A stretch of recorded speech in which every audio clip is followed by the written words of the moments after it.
Está Juan Carlos Casinelli. Son los siguiente lámina.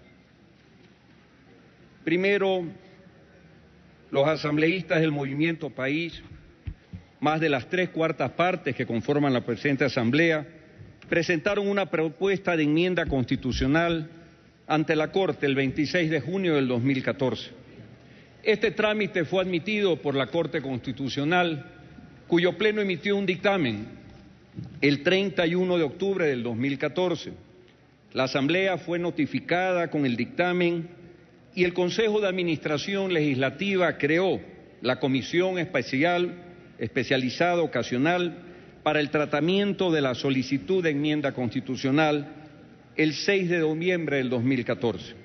El Pleno de la Asamblea Nacional, en su sesión 298, resolvió aprobar la integración de esta comisión.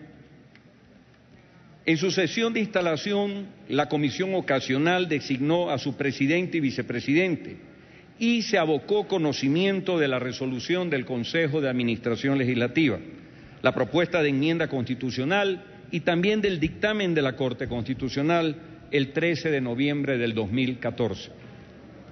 Se aprobó por unanimidad de los integrantes de la comisión el tratamiento de la solicitud de enmienda constitucional para la preparación y sustentación del informe para primer debate. Siguiente lámina.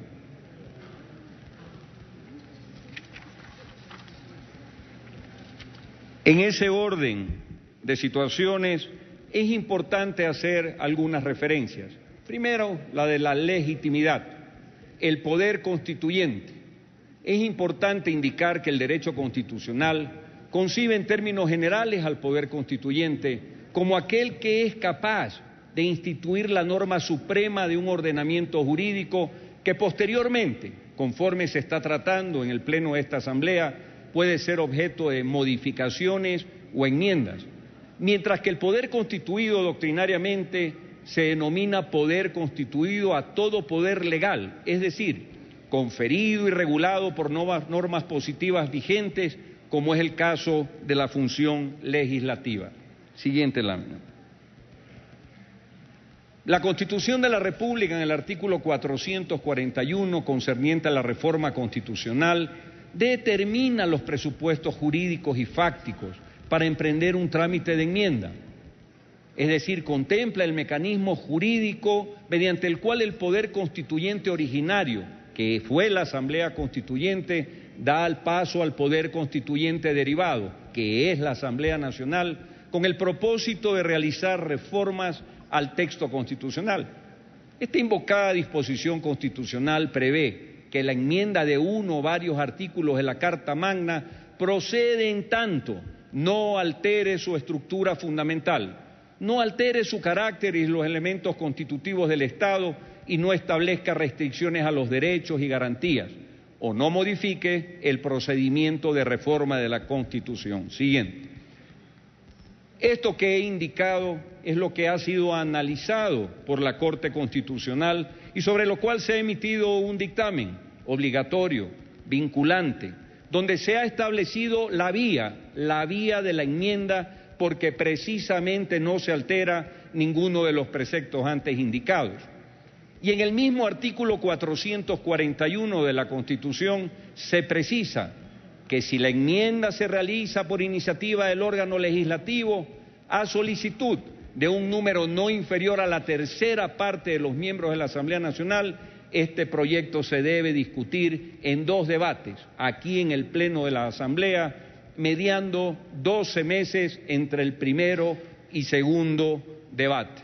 Evidentemente, el procedimiento en el que estamos incursos aquí en la Asamblea es el legal, es el constitucional, es el obligatorio, es el vinculante, es el establecido como procedimiento por el dictamen de la Corte Constitucional. Siguiente. La competencia y legitimidad entonces de la Asamblea Nacional para tramitar la reforma vía enmienda no solamente está dada por el hecho de la Constitución de la República, sino también ratificada por el dictamen al que hago referencia. Siguiente lámina. En ese sentido, la Comisión estableció un plan de trabajo.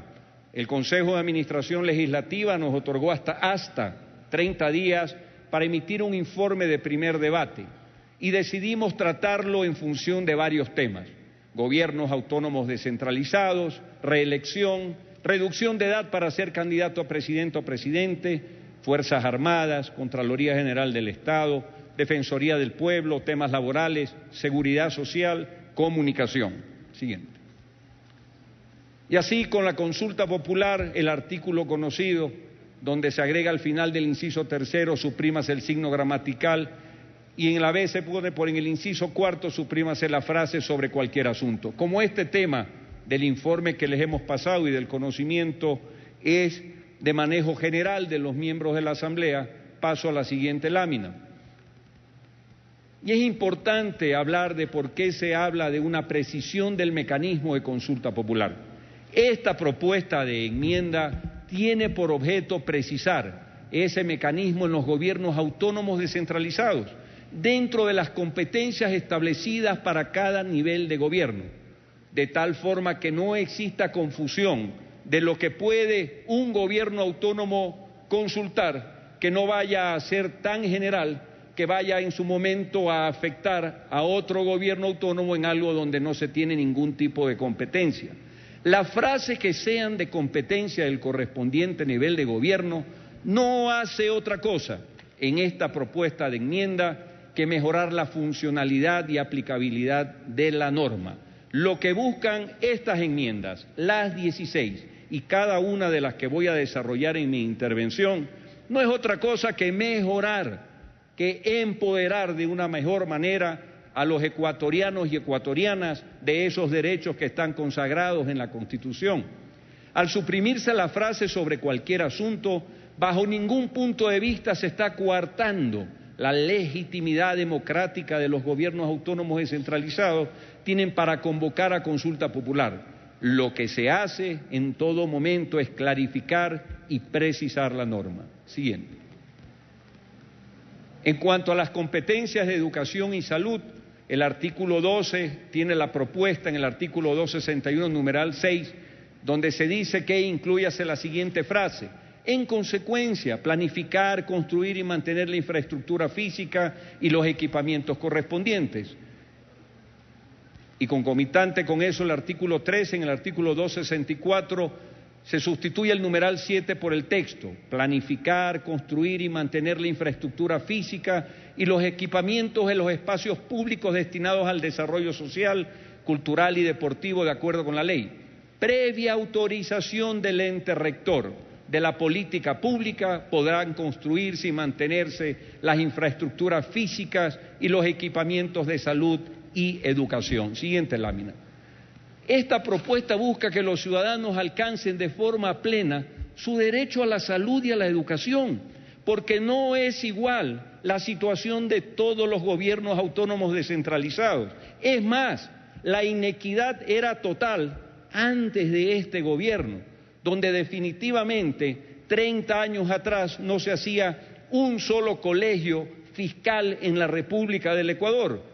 Hoy estamos hablando de que la administración de los recursos desde la Rectoría Central sea para poder viabilizar que esa infraestructura fundamental para ecuatorianos y ecuatorianas en materia de salud y de educación se lleve a efecto. Permite una adecuada infraestructura en todo el territorio nacional. Eso mejora el derecho a la salud y educación. Es decir, esta enmienda permite seguir trabajando como se viene trabajando. Siguiente lámina. La Constitución establece como deber primordial del Estado garantizar los derechos de la salud y educación que están dentro de la normativa del buen vivir en la Constitución. Este esquema de planificación reconoce líneas específicas de acción pública recogidas en el Plan Nacional del Buen Vivir, que por cierto es la primera vez que hoy sí tenemos un plan nacional estratégico a cumplir.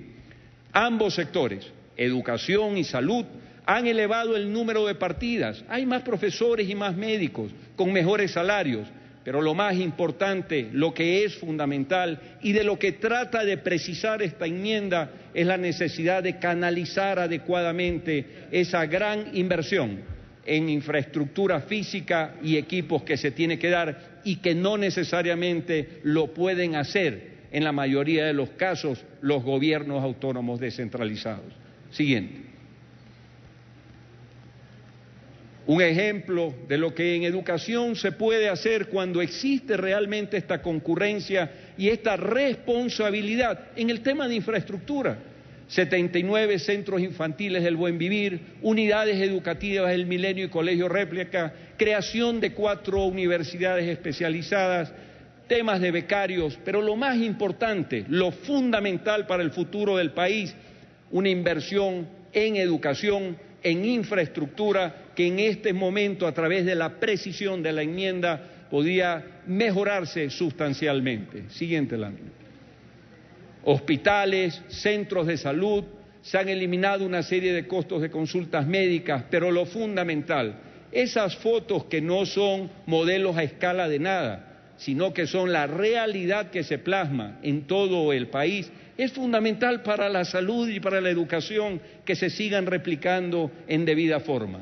La enmienda constitucional, entonces, en el sentido que aclara el procedimiento entre los GATS y el gobierno central para competencias tales como la infraestructura, empodera de una mejor manera al pueblo ecuatoriano en estos derechos del buen vivir fundamentales y olvidados por siempre, como lo fueron la salud y la educación. Siguiente.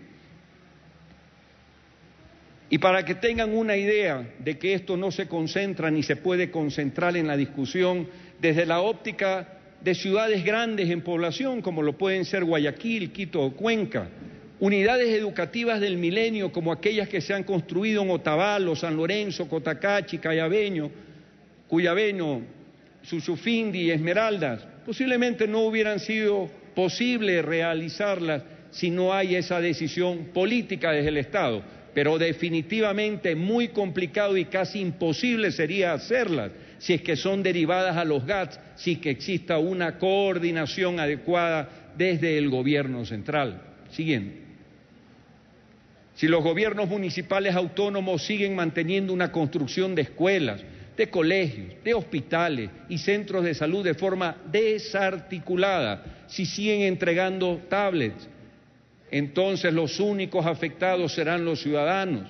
Los municipios no tienen los suficientes recursos para implementar infraestructura de alto nivel y además tienen la obligación de solucionar necesidades básicas, como aquella que tiene que ver con el alcantarillado, porque el alcantarillado, cuando es solucionado y cuando eso va de la mano con agua potable, estamos hablando de una ciudadanía que goza de mejor condición de vida, sobre todo en el tema de la salubridad.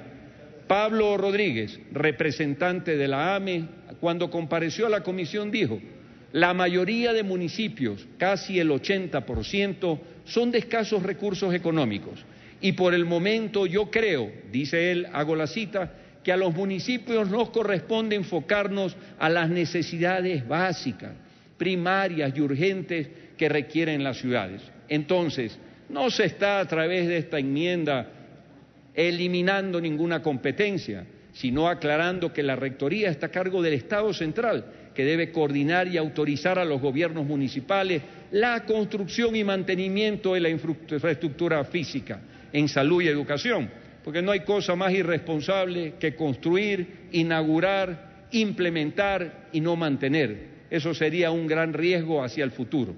Siguiente. En cuanto al plazo de la conformación de regiones autónomas, el objetivo es ampliar el tiempo para consolidar los procesos de conformación de regiones, pues esos 8 años que estaban previstos han resultado insuficientes. De esos ya han transcurrido 6 y además en la mitad de aquello todavía hay temas limítrofes entre cantones, entre provincias, entre parroquias que se tienen que solucionar. Por lo tanto, la enmienda se justifica por sí sola. Siguiente. En cuanto a la elección, el artículo 114 establece, en el artículo 3, dice que en el artículo 114 suprímase la frase por una sola vez. ¿Qué es lo que busca la enmienda de la elección? Buscar ampliar las posibilidades para el ejercicio y goce de derechos, porque elimina los infundados obstáculos para el derecho de participación de los ciudadanos, que de acuerdo a la Constitución tienen toda la libertad para elegir, ser elegidos, pero elegir a quienes quieran elegir y no tener a través de la Constitución determinados candados que no le permitan hacerlo. Esto no quiere decir que se está hablando de reelección indefinida. Esto no quiere decir que no se está hablando de alternabilidad.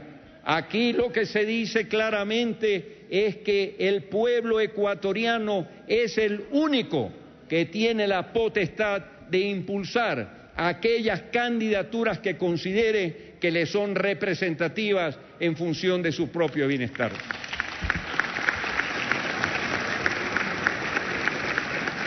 Siguiente lámina. La soberanía radica en el pueblo, cuya voluntad es el fundamento de la autoridad y se ejerce a través de los órganos del poder público y de las formas de participación directas previstas en la Constitución. Reafirmamos esa soberanía del pueblo ecuatoriano según lo que se establece en la propia Constitución, pero no hay mecanismo más perfecto para garantizar esa soberanía que el derecho que tiene el pueblo ecuatoriano a expresarse en las urnas, a premiar a aquellos que le han servido y a castigar una y las veces que sean necesarias a aquellos que no le sirvieron o que el pueblo ecuatoriano considere que no le son de ninguna utilidad. Siguiente lámina.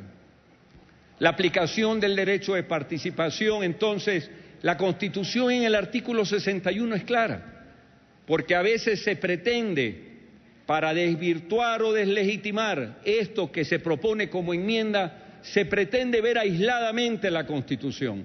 El artículo 61 reconoce los derechos de participación, elegir y ser elegidos, un derecho de doble vía porque faculta al pueblo a elegir sin restricciones a sus representantes y a los ciudadanos a candidatizarse sin limitaciones de carácter político. Cada ecuatoriano y ecuatoriana en ejercicio de la democracia representativa no debe tener ningún impedimento para elegir y ser elegido. Entonces el pueblo ecuatoriano tiene el legítimo derecho de decidir quién quiere que lo gobierne y por qué periodo. Siguiente. Gobernantes responden en las urnas por su gestión. El proyecto de enmienda no modifica los años en el cargo, eso es fundamental, no habla de indefinida. No modifica los años en el cargo, es decir, sigue contemplando la limitación temporal en su ejercicio, lo que a su vez supone que todos los puestos de elección deben cada cierto tiempo responder en las urnas por su legitimidad, por su desempeño, por lo que hicieron o no en beneficio del pueblo ecuatoriano y obtener la mayoría si pretenden la continuidad de sus propuestas políticas. El pueblo entonces ejerce un control sobre el ejercicio del poder del que gobierna. Siguiente. La existencia de la figura de la reelección no asegura la elección de un candidato, pero sí le da el derecho al pueblo y le asegura la ampliación de esa oportunidad de participación. La enmienda no impone autoridades, el pueblo es el que decide en las urnas. Los liderazgos no se establecen ni decretan por una norma jurídica, sino son la representación en una persona de valores, anhelos, expectativas colectivos de los ciudadanos en un determinado momento. Siguiente lámina. Se garantiza entonces la alternancia, se garantiza el principio de alternancia y no puede resolverse vía un impedimento del ejercicio de derechos. Garantizar la alternancia supone la necesidad de elecciones limpias, libres, igualitarias, competitivas y decisivas para que los ciudadanos y ciudadanas elijan a sus representantes. En ciencia política, la evidencia de elecciones limpias, libres, igualitarias, competitivas y decisivas implica que los gobernantes también pueden perder y deben acatar siempre ese resultado. Siguiente. El requisito de edad para inscripción del candidato a presidente o presidente de la República, la propuesta tiene la finalidad de propiciar mayor participación e inclusión de los jóvenes en los espacios del poder público. Otra vez, es la ciudadanía cuando vote la que decidirá si el chico de 30 años, de 25, de 31 es el que tiene que ser electo presidente o el hombre de 60, 70 años. Esa es la alternabilidad, esa es la democracia. Esto no se resuelve vía consulta, esto se resuelve a través de las urnas, a través de las propuestas adecuadas de candidaturas. Y entonces se refuerza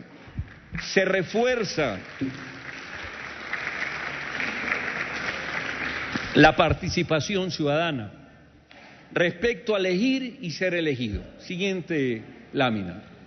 Los requisitos para acceder a cargos de elección popular deben ser acordes con el modelo de Estado vigente. Los datos que nosotros recogemos en las elecciones seccionales de febrero del 2014 es que el 13,2% de dignatarios electos son menores de 30 años. El 48,1% tienen entre 30 y 45 años. Hay una clase política joven, medianamente madura. Hay una juventud que pugna además por tomar la dirección de este país, desde las primeras estructuras hasta las más importantes. Siguiente. En derecho comparado, países como Argentina, Colombia, Costa Rica establecen límites de los 30 años. En promedio en la región, el límite para ser presidente o vicepresidente, candidato, es de 33 años de edad. Nicaragua los tiene con 25, Argentina, Honduras, República Dominicana, El Salvador, Costa Rica y Colombia en 30 años. Siguiente lámina. Proponemos la ampliación de derechos de participación para el ejercicio y goce de elegir y ser elegidos. Siguiente. Misión de las Fuerzas Armadas, está el artículo 6 que indica en el artículo 151, sustitúyase el segundo inciso por el siguiente. Las Fuerzas Armadas tienen como misión fundamental la defensa de la soberanía e integridad nacional y complementariamente apoyar en la seguridad integral del Estado de conformidad con la ley. Siguiente. La propuesta de enmienda constitucional promueve la garantía del derecho a la seguridad integral.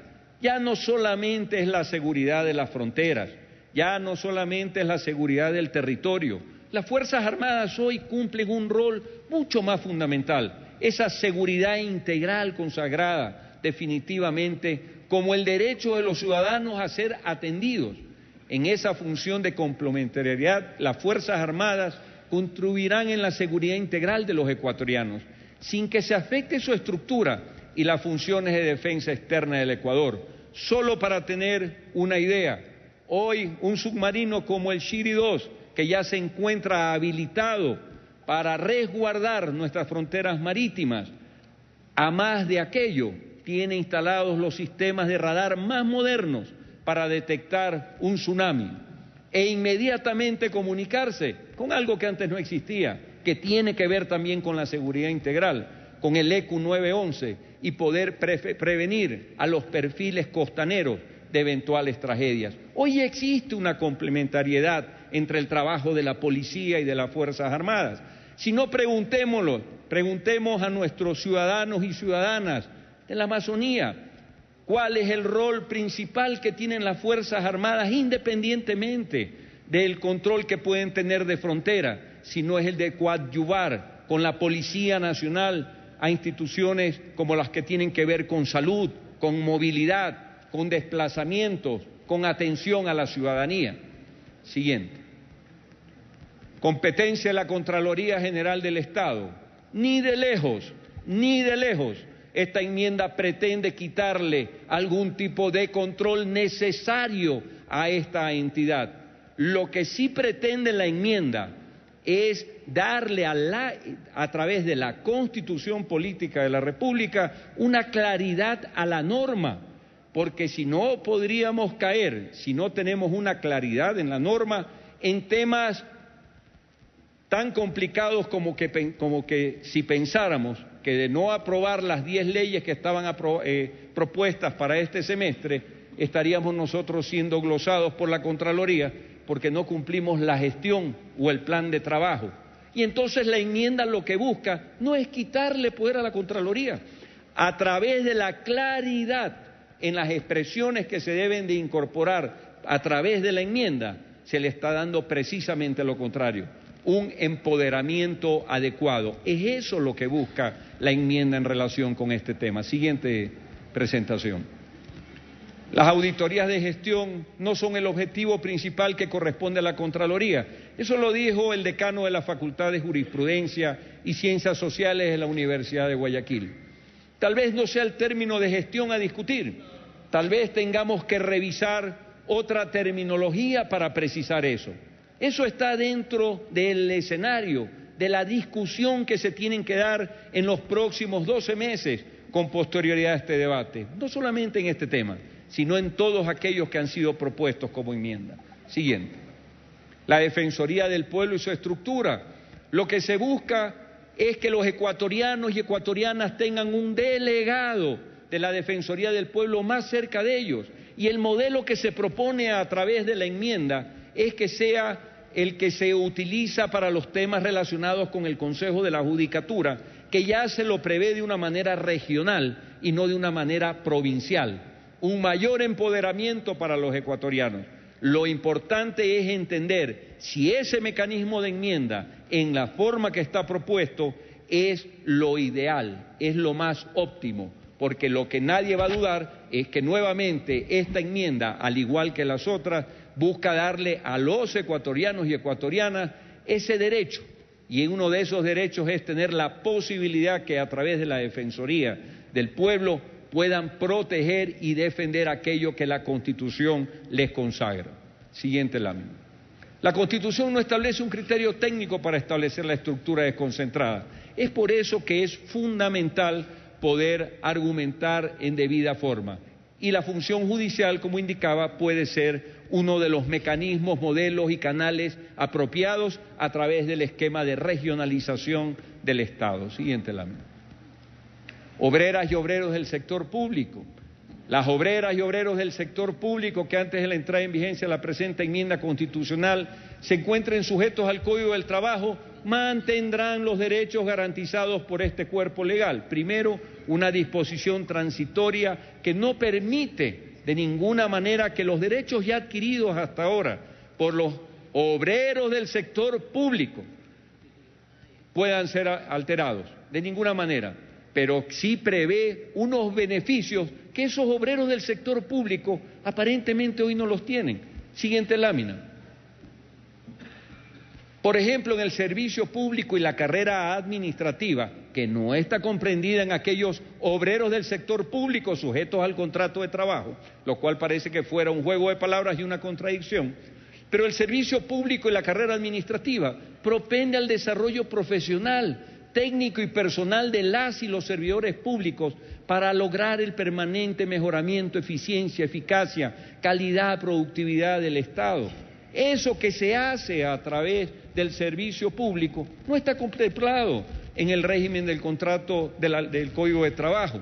Por lo tanto, resulta que tenemos empleados del servicio público sujetos a la ley de servicio público y tenemos trabajadores del Estado sujetos a contratos de trabajo.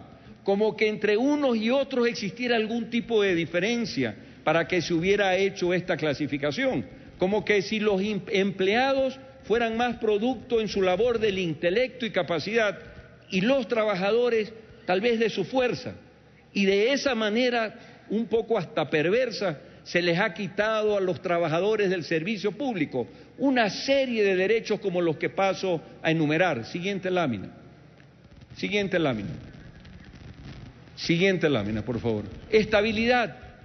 Estoy refiriéndome a la Ley Orgánica del Servicio Público. Yo les pido, compañeros, compañeras de la Asamblea, que cuando revisen esta presentación y el informe para primer debate establezcan las claras diferencias donde la Ley Orgánica del Servicio Público definitivamente tiene situaciones de mayor empoderamiento para los servidores públicos que no lo tienen hoy los obreros del servicio público, pero que están sujetos al Código del Trabajo.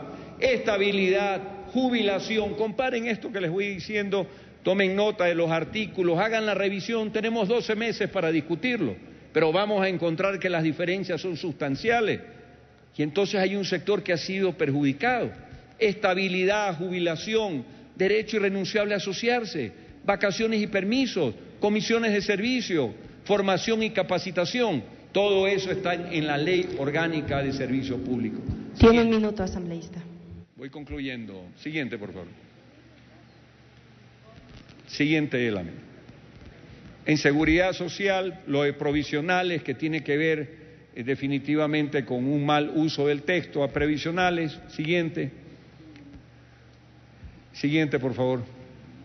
Siguiente, esto ya es claro y evidente. La comunicación como servicio público. Esta propuesta posibilita aún más que los sectores sociales, populares, comunitarios, sean partícipes en la creación de contenidos informativos. Y ratificamos nuestro compromiso de garantizar el derecho a la comunicación y asegurar que haya una distribución equitativa de frecuencias. Ese es un empoderamiento a la ciudadanía de que la comunicación, que tiene que ser un servicio público, pueda llegar en esas condiciones a todos los sectores. Siguiente. Y entonces, una conclusión. Me voy a tomar 3 minutos más, Presidenta, porque tengo nada más la conclusión. Pero sobre este tema, el Estado no busca el control de los medios de comunicación ni la frecuencia, sino garantizar que nadie las privatice y se enriquezca de ellas. Por tanto, tiene que ser regulada como todo servicio público, cuando la finalidad es que prevalezca siempre el bien colectivo. Siguiente lámina. Las conclusiones, con esto concluyo, señora Presidenta. Esta comisión especializada para el tratamiento de la enmienda ha convocado a una serie de actores con la finalidad de que se tenga para este primer debate un mínimo de insumos necesarios para poder iniciar un tratamiento que durante los 12 meses que medien entre el primero y segundo debate permitan darle mayor empoderamiento al pueblo ecuatoriano de estas enmiendas que son populares. Estas enmiendas son para la ciudadanía, estas enmiendas no son en contra de la ciudadanía, todo lo contrario. Esta comisión, siguiente lámina, y con esto concluyo, señora Presidenta, esta comisión va a propiciar el debate durante estos 12 meses. Vamos a incluir aquello que se tenga que incluir sin afectar la esencia de lo que buscamos enmendar. No vamos a hacer cambios de coma. Vamos a ir a cosas de forma, y en aquello de forma que sea necesario para que la ciudadanía, para que los ecuatorianos y ecuatorianas puedan realmente tener esos derechos consagrados con la Constitución, no lo vamos a dejar de hacer. Que tenga el pueblo ecuatoriano la absoluta convicción de que el tratamiento que esta Asamblea Nacional y esta comisión designada para el efecto va a hacer del tratamiento de estas reformas va a ser inclusivo, participativo, dinámico, territorialmente comprendido y sobre todo en beneficio de todos los ecuatorianos y ecuatorianas. He concluido, señora Presidenta.